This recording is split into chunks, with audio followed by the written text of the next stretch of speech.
Hi everyone, this is Carolyn Speaks, The State of Our World on Thursday, July 23rd, 2020. The State of Our World is not doing so good. The virus is still with us. Uh, I say it's still reigning supreme. As of today, we probably have over 4 million cases in the U.S. Actually, as of earlier this evening, 4,046,545 uh, cases, coronavirus cases in the U.S. And I think there's about 145,000 people who have passed away for this virus. Now, the rules have not changed. We have to still do social distancing. We still have to wear a mask when we're out in public.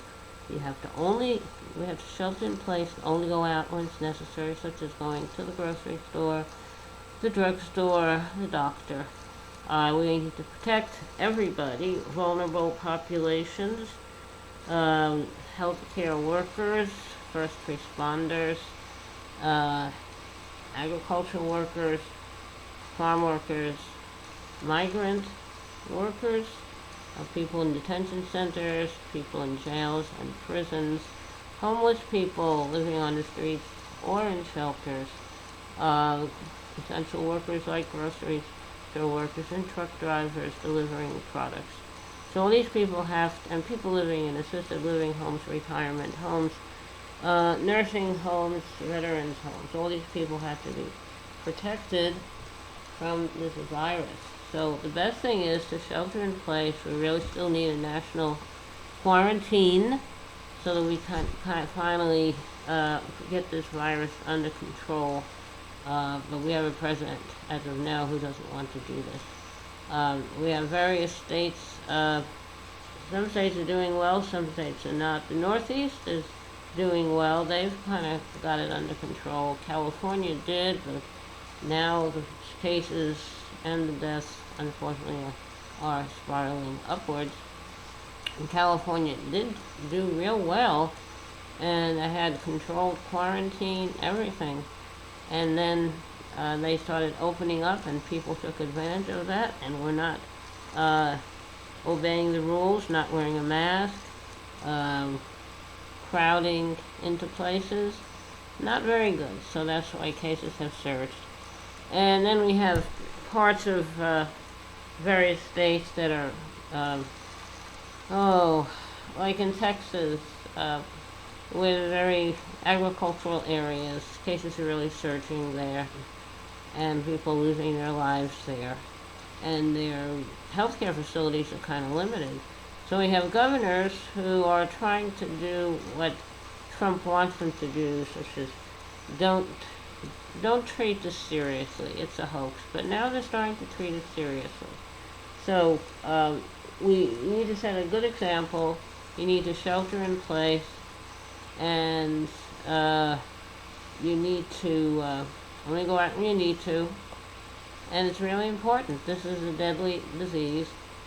There's no way of stopping it right now. There are certain treatments that are working, but there's no cure and there's no vaccine.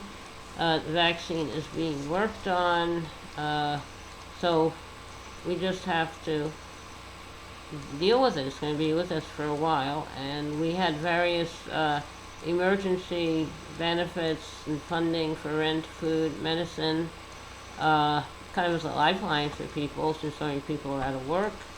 Certain companies have shut down because of the virus. And we're still waiting on Congress to take some action for new emergency benefits for rent, food, medicine, etc. So hopefully we will have some positive action from Congress. That would be nice. It's still Trump still wants to open up the schools, and all his people want to open up the schools, but they don't want to pay to make the schools safe. And I don't know if you can make the schools safe, no matter how much money you have. You have to build new schools to have proper social distancing. Even putting people on multiple sessions so they don't have as many kids in the school at the same time. We still need a lot more schools. It's easier to teach remotely, virtual learning, and with teachers teaching on the internet, giving lessons, and the parents at home and older siblings helping out. Rather have children safe and alive, getting some instruction, than going to school and ending up getting the illness or dying from the virus. So we've got to do this safe, should only open up the schools when it's safe to do so. Because, see, health is not a privilege. Health is a right. And we need to provide all the personal protective equipment that are needed by everyone. We need testing. Still a shortage of testing after all this time. And the White House has repeated, this press secretary has repeated this statement that she made a while back. She said, the science should not stand in the way of schools fully reopening. So someone might ask, why is it so important to open up the schools? Well, if the schools were open and life was getting back to normal, kids would be in school and have all their activities, and the parents could go for work. But if schools are closed, parents can't get to work because childcare is not really available. Everybody is out of work and in quarantine, trying to be in quarantine. So that's why the government wants to reopen the schools. Trump thinks it will help his chance of winning. Even if we have a lot of dead people, students, staff, teachers, as a result, he doesn't care. He only cares about his bank account and his power. So the schools are going to stay closed.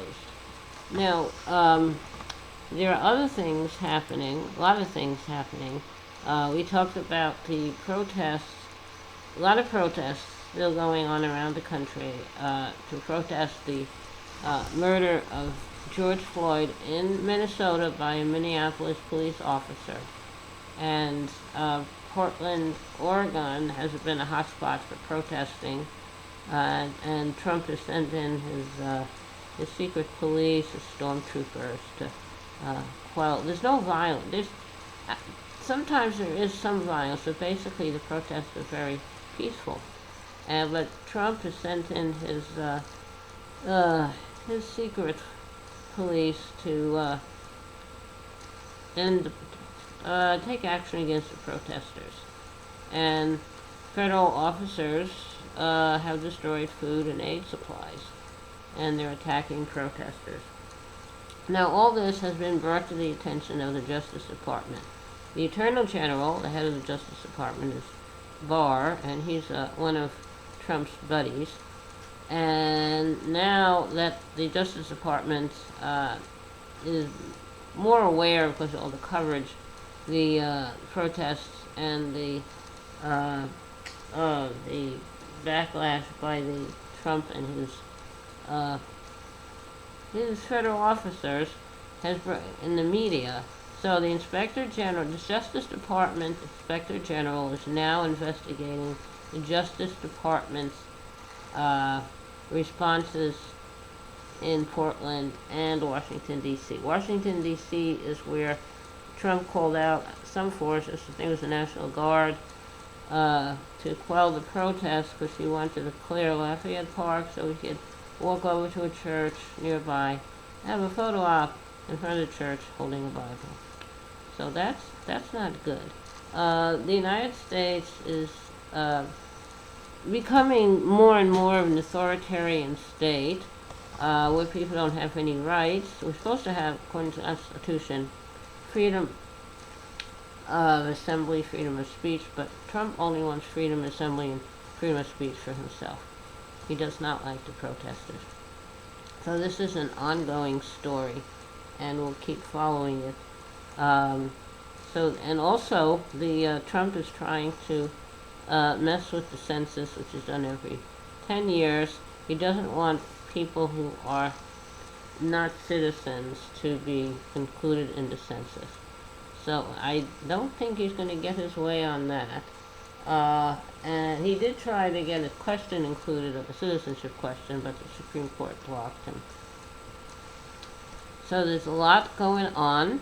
Can't cover everything every day, but I really do want to emphasize the importance of staying safe, keeping your friends and family safe, and also being aware of other people who are having a hard time, and calling your government representatives at the local, state, and federal level to let them know how you feel. There's an election coming up in November. It's a big one. So register if you're not registered, and get to know the issues and the candidates running, and volunteer.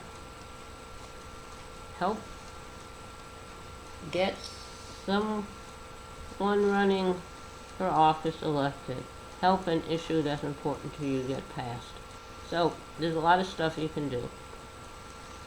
So now, maybe it's time to have a little song, little music to lighten the atmosphere here. Alright, have a little song. Oh no, so I'm going to try a song that I did write a while ago. It's called Love. I love you so very much, I love you so very much, I love you so very much, I love you so. I want to be with you all the time, because I love you so and need you more and more each day. I want to spend my life with you and share my thoughts and dreams, and know you always care for me. You are my heart and my soul, you are my whole life too. You are the only one for me. I need you every day in my life. I know that I will be good for you. So won't you say you love me too? Why don't you wake up and see the light? My love shines on you, dear. I want to hear you say, I love you so, I love you so, I love you so. Oh, and we'll spend our life together and be so very happy and never have any regrets. You are my heart and my soul, you are my whole life too, and I know I will be with you. I will go anywhere and do anything, so please say I love you. Alright, that's a song called Love. Hope you liked it. Thank you for tuning in. Thank you for listening. Please tune in again tomorrow evening. And stay safe. Take care of yourself. Take care of others. And remember, kindness goes a long way. Kindness goes a very long way. So, this is Caroline Speaks signing off on Thursday, July 23rd, 2020. Thank you. Good night. Stay safe. Be well. See you tomorrow.